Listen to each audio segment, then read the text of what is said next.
Hello बच्चों, मेरे YouTube channel पर आओ सीखे पर आपका स्वागत है। आज हम जानेंगे भाषा के बारे में। भाषा मीन्स लैंग्वेज।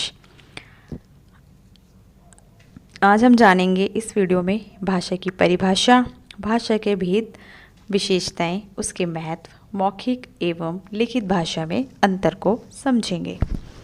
अच्छा लगे तो वीडियो को लाइक, शेयर और चैनल को सब्सक्राइब जरूर करें। आइए स्टार्ट करते हैं वीडियो। पहले जानेंगे भाषा क्या होती है। भाषा शब्द का निर्माण संस्कृत की भाष धातु से हुआ है। इस धातु का अर्थ है वाणी की अभिव्यक्ति। ठीक है, भाषा शब्द का निर्माण किससे हुआ है? संस्कृत की भाष धातु से, और इसका अर्थ क्या होता है? वाणी की अभिव्यक्ति। अब जानेंगे भाषा की परिभाषा के बारे में। परिभाषा कुछ इस प्रकार है। शब्दों का वह समूह जिनके द्वारा हम अपने विचारों का आदान प्रदान करते हैं उसे भाषा कहते हैं। हम इसमें क्या करते हैं? अपने विचारों का आदान प्रदान करते हैं। ठीक है बेटा, शब्दों का वह समूह जिनके द्वारा हम अपने विचारों का आदान प्रदान करते हैं उसे भाषा कहते हैं। साधारण शब्दों में कहें तो हम बोलकर और लिखकर अपने मन के भावों को अभिव्यक्त करते हैं और सुनकर व पढ़कर दूसरे के भावों को ग्रहण करते हैं। भाषा वह साधन है जिसके द्वारा मनुष्य आपस में अपने विचारों का क्या करता है? आदान प्रदान करते हैं। भाषा के प्रकार। भाषा के 3 प्रकार हैं: मौखिक भाषा, लिखित भाषा और सांकेतिक भाषा। आइए एक एक करके इनके बारे में जानेंगे। सबसे पहले देखेंगे मौखिक भाषा यानी ओरल लैंग्वेज। जब अपने मन के विचार बोलकर प्रकट किए जाते हैं या दूसरों को समझाए जाते हैं तो वह भाषा का यह रूप मौखिक भाषा कहलाता है। ठीक है, इसमें हम क्या करते हैं? बोल कर के अपनी बातों को समझाते हैं या समझते हैं। इसमें क्या करते हैं? अपने विचारों का आदान प्रदान मौखिक रूप से होता है। अब जानेंगे सेकंड, लिखित भाषा के बारे में यानी रिटन लैंग्वेज।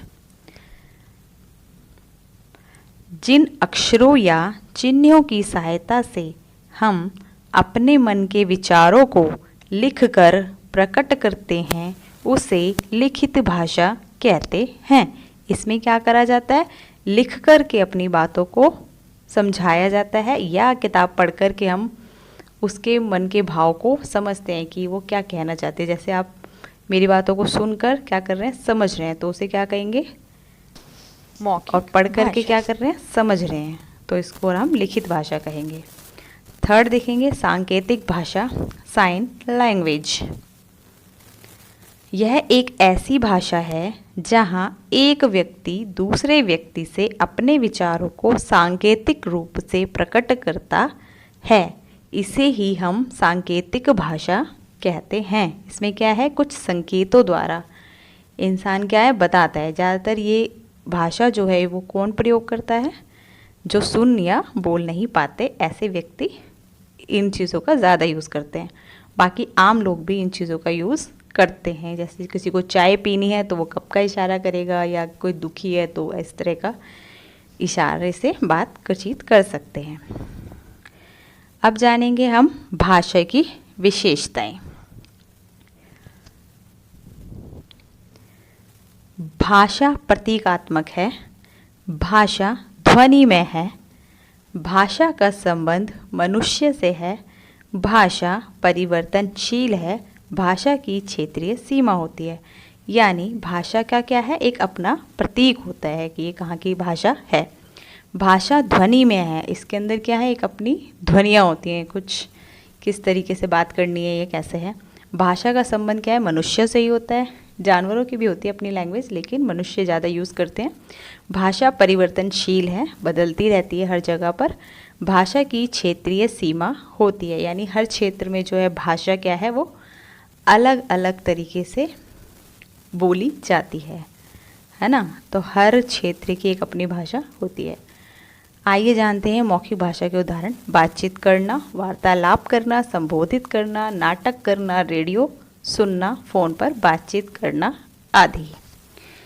ये कुछ उदाहरण हैं मौखिक भाषा के। अब जानेंगे लिखित भाषा के उदाहरण। समाचार पत्र पढ़ना, पत्रिकाएं देखना, कहानी सुनना, लेख, संस्करण, email, SMS, blog, script, journal, निबंध आदि।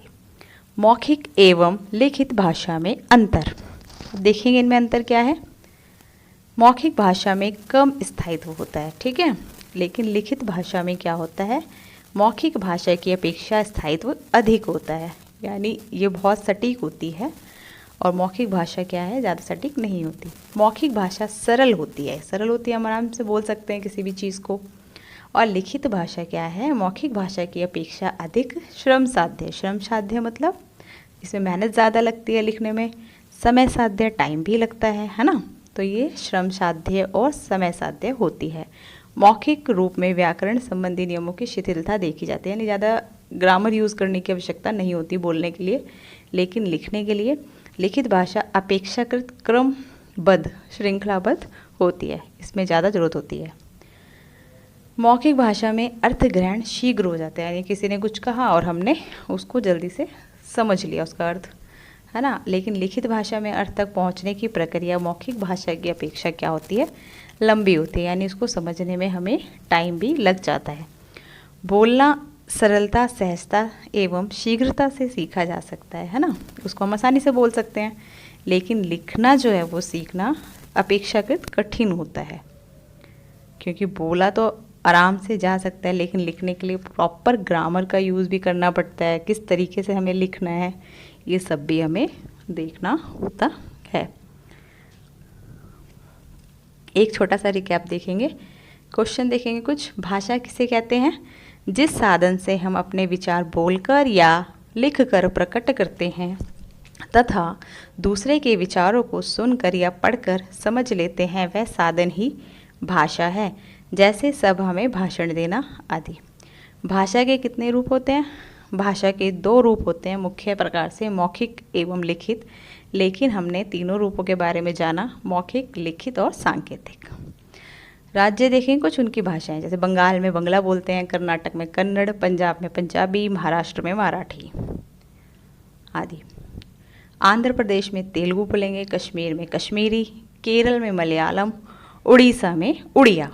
अच्छा लगा हो तो वीडियो को लाइक, शेयर और चैनल को सब्सक्राइब जरूर करें। इसी प्रकार की वीडियो आपको मिलती रहेंगी। Okay, bye.